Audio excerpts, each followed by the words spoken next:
Salve, salve família, aqui quem fala é o Lutz do canal Cortes Podcast e no meu primeiro mês monetizado eu já fiz $3.000 só seguindo o que esse cara fala no curso dele. Então se você quer ganhar dinheiro com internet e YouTube sem nem precisar aparecer, confere o primeiro link na descrição. Então tu entrou em 85, aí tu fica um ano nessa escola de preparação.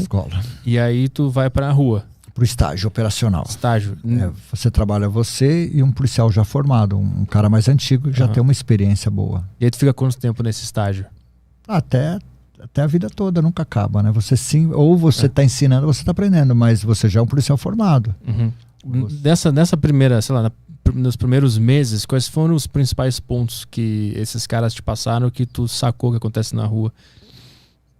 É visão, né, cara? Você tem que ter uma visão muito aguçada, um ouvido bom, porque você... Eu não vou conseguir te explicar se eu não dar um exemplo. Então eu vou dar um exemplo. Nós estamos passando com a viatura assim numa rua. Quando você passa num cruzamento, você pega a sua visão, você olha lá no fundo e puxa. Você tem que identificar os carros que estão parados na rua. Se tem algum carro que o Copom jogou na rede que acabou de ser roubado, você tem que ver, toda hora que uma pessoa é roubada e liga pro Copom, fala, um cara me roubou, como ele tá vestido? Assim, assim, assim. E ele fala no rádio. Você tem que saber, né, você tem na sua cabeça, aqui na Vila Prudente, um indivíduo branco, de olho azul, com a camisa vermelha, tá armado, fez um roubo.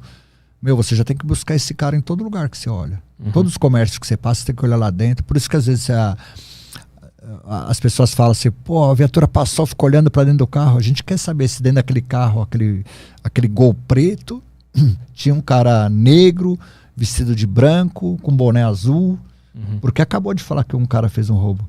Às vezes na dúvida a gente olha, fica na dúvida, a gente vai e para, levanta a mão.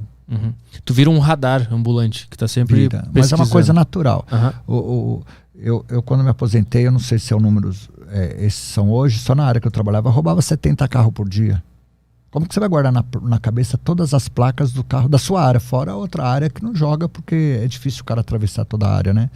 Tipo, você mora aqui em Santo André, já é outro batalhão, já é outro comando de área.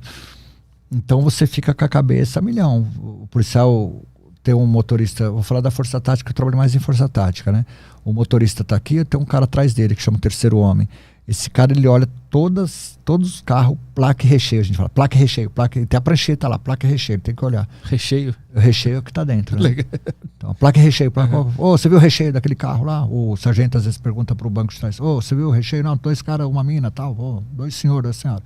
E com isso o filme atrapalha muito a gente. No entanto que ladrão só rouba carro com isso filme, né? A pessoa fala, eu me sinto mais seguro, mas o ladrão não rouba um carro sem isso filme. É um tiro no pé esse negócio. É um tiro no pé, mas a gente discute isso, que eu acho que o cara tem que se sentir seguro. Claro. Né? Então, deixar ele filmar o carro dele, a probabilidade de ser roubado é muito, muito grande. Porque não tem como a gente verificar o carro.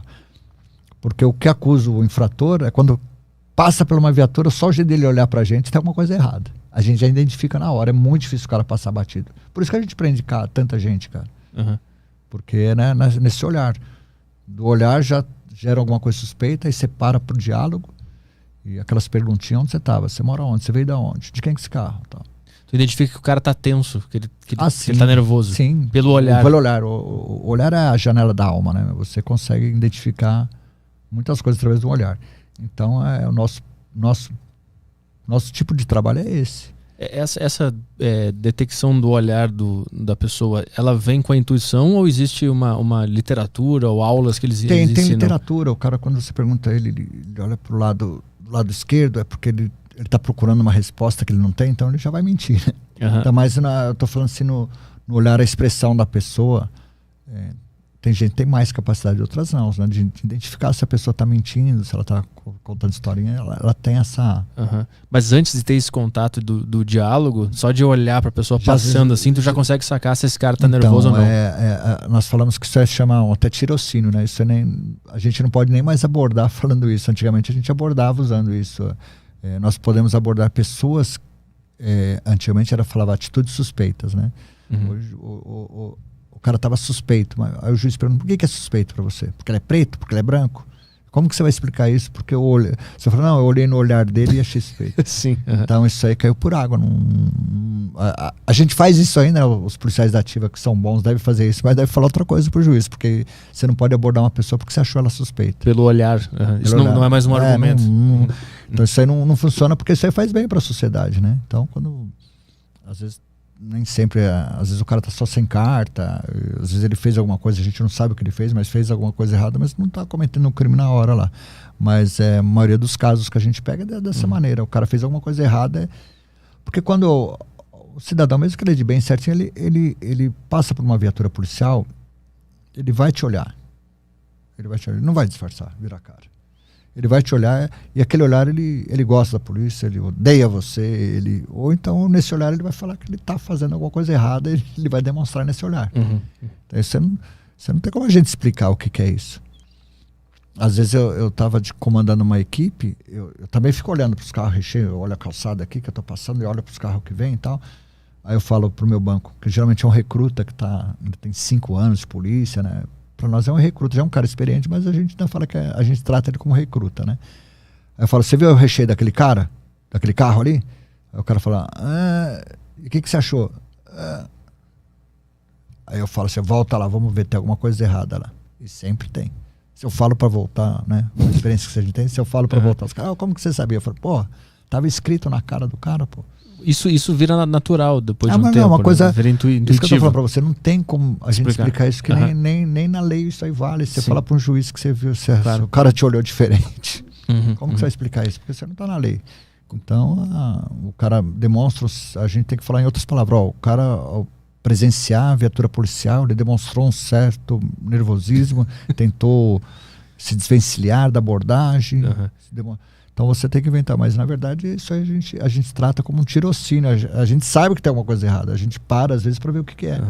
Às vezes o cara gosta, da polícia não gosta, sei lá.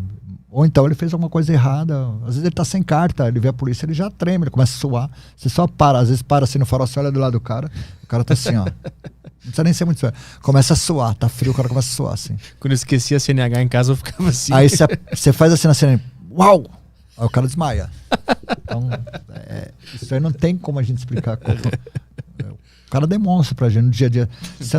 Você patrulha um bairro violento, tá todo mundo assustado com medo de bandido, com medo de ladrão. E todo mundo tem medo da polícia também.